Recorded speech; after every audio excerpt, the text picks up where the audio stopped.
बिस्मिल्लाहिर्रहमानिर्रहीम। अस्सलाम वालेकुम। काले नमक के आपकी 100 से ज्यादा फवायद। काला नमक 21 बीमारियों को सफाहस्ती जड़ से मिटा दे। काला नमक 3 बीमारियों में नुकसान दे। हम अपने खानों में जायके के लिए सफेद नमक का इस्तेमाल करते हैं। इकसाम के लिहाज से कई तरह के नमक है, लेकिन हम ज्यादातर सफेद और काले नमक से ही वाकिफ हैं। आज हम काले नमक के बारे में जानने की कोशिश करेंगे। नमक का मिजाज गर्म और खुश्क होता है। काले नमक में chloride of sodium, sulphate of soda, caustic soda और थोड़ा बहुत सल्फेट ऑफ सोडियम भी पाया जाता है। इसके अलावा इसमें आयरन, मैग्नीशियम, जिंक भी पाया जाता है। काले नमक में पोटाशियम की भी काफी मिकदार मौजूद होती है। काला नमक पत्थर की शक्ल में निकलता है, लेकिन फिर भी इसको तैयार करने के लिए मंदरजा बालाशिया शामिल की जाती हैं। काले नमक का ज्यादातर इस्तेमाल हमारे हकीम हजरात करते हैं। बहुत सारे ऐसे सफूफ तैयार किए जाते हैं जिनमें काला नमक इस्तेमाल होता है। हकीम लोग इसे चूरन, फक्की और दूसरी अद्वियात के साथ मिलाकर तैयार करते हैं।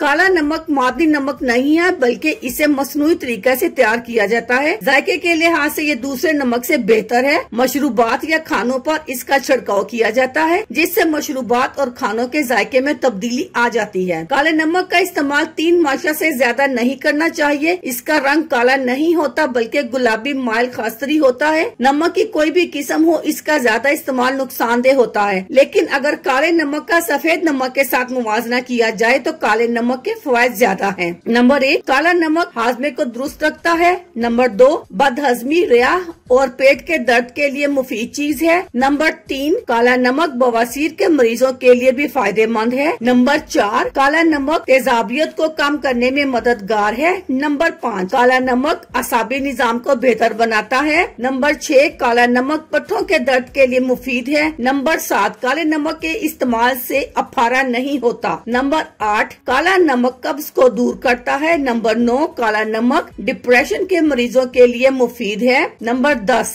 अगर पाँव पर सूजन हो तो नीम गर्म पानी में 1 चम्मच काले नमक की डालकर इसमें पाँव डालें, सूजन दूर हो जाएगी। नंबर 11, काला नमक भूख को बढ़ाता है। नंबर 12, काला नमक बसारत को बेहतर बनाता है। नंबर 13, काला नमक दुराने खून को बेहतर बनाता है। नंबर 14, काला नमक हिचकी को दूर करता है। नंबर 15, काला नमक बलगम को निकाल बाहर करता है। नंबर 16, काला नमक और अजवाइन को मिलाकर खाने से पेट और मैदे के मसाइल हल हो जाते हैं। नंबर 17, मसल्स की अकड़न में होने वाली तकलीफ का अजाला करता है। नंबर 18, काला नमक जोड़ों के दर्द में भी मुफीद है। नंबर 19, मौसम गर्मा में काले नमक का इस्तेमाल लू लगने से महफूज रखता है। नंबर 20, निहार मुँह पानी में काला नमक मिलाकर पीने से मोटापा कम होता है। नंबर 21, काले नमक का पानी अंदरूनी सफाई भी करता है। इससे नुकसान पहुंचाने वाले बैक्टीरिया का खात्मा हो जाता है। काला नमक नुकसानदेह कैसे है? काला नमक दिल और गुर्दे के मरीज इस्तेमाल ना करें। ब्लड प्रेशर के मरीज भी डॉक्टर की हिदायत के मुताबिक ही काला नमक इस्तेमाल करें। काला नमक जुलाब आवर भी है। अल्लाह हाफिज, शुक्रिया।